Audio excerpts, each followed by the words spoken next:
கோவையில் பேரூர் வியாபாரிகள் சங்கத்தின் 13வது பொதுக்குழு கூட்டம் சங்க அலுவலக கல்வெட்டு திறப்பு மற்றும் குடும்ப விழா என முப்பெரும் விழா நடைபெற்றது.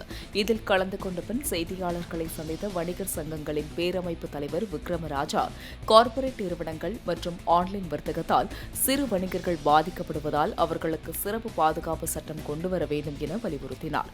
மேலும் புகையிலை பொருட்களை விற்பனை செய்யும் சிறு வியாபாரிகளை தண்டிப்பதற்கு பதிலாக அவற்றின் உற்பத்திக்கு தடை விதிக்க வேண்டும் என்று வலியுறுத்தினார். இந்நிகழ்ச்சியில் சிறப்பு விருந்தினராக கலந்து கொண்ட அமைச்சர் சம்பத் பயனாளிகளுக்கு நலத்திட்ட உதவிகளை வழங்கினார்.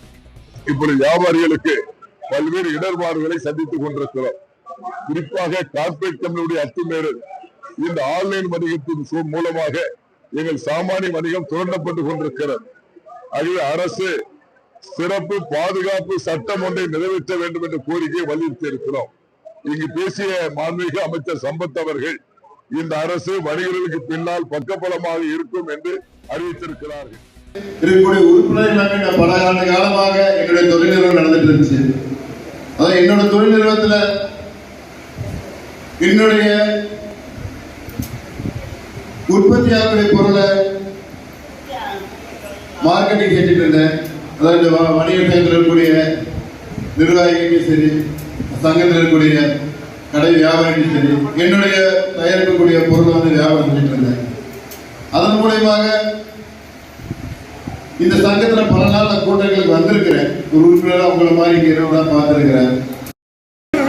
ராமச்செட்டிப்பாளையம் ஒன்று பகுதியை சேர்ந்த கலைச்செல்வி அவர்கள்,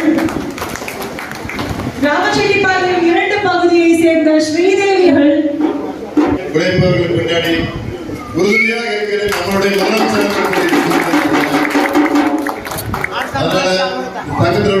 இருக்கக்கூடிய உறுப்பினர்களுக்கு சரி, இருக்கும் நிர்வாகிகள் சரி, எல்லாத்துக்கும் நான் கொடுக்கக்கூடிய வாக்குறுதி என்னன்னா, என்னைக்கும் உங்கள் பின்னாடி நம்மளுடைய அரசு, நம்மளுடைய வெற்றி கழகத்தின் அரசு, நம்ம மாநில முதலமைச்சர் டி. ஜோசப் விஜய் அவர்கள் என்று உறுதுணையாக இருப்பார்கள்.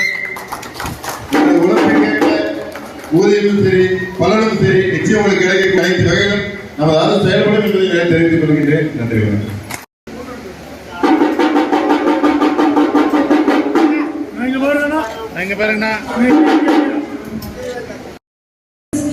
புத்தகம், எழுதுகோல், விளையாட்டு பொருட்கள், படுப்பதற்கு பாய், சமைப்பதற்கு குக்கர்,